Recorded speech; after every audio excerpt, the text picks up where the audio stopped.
بسم الله الرحمن الرحيم. Ruling 138. If a place in someone's house, or if someone's carpet, is impure and one sees that the wet body, dress, or another object of people who are entering his house touches the impure object, in the event that it was he who was responsible for this state of affairs, he must tell them provided that the two conditions mentioned in Ruling 136 are fulfilled. Ruling 136. There is no problem in selling or lending an impure thing that can be made pure.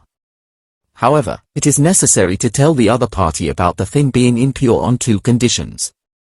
1. The other party is at risk of opposing a legal responsibility. For example, he will use the impure thing in his food or drink, or it will invalidate the wu or guzzle with which he will perform an obligatory prayer.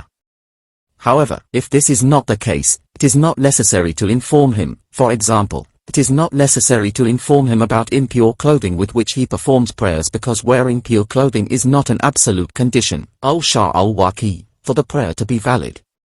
Note, al-shar al-waqi means an absolute condition is one that must be fulfilled for an action to be valid irrespective of the performer's state of knowledge with regard to that condition.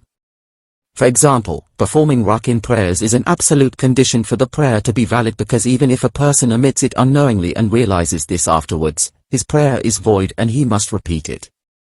However, wearing pure clothing in prayers is not an absolute condition because if one performs prayers with impure clothing and realizes this afterwards, his prayer is deemed to be valid. 2. One deems it probable that the other party will heed what he says. Therefore, if one knows that what he says will have no effect, it is not necessary to tell him. Please subscribe on our YouTube channel.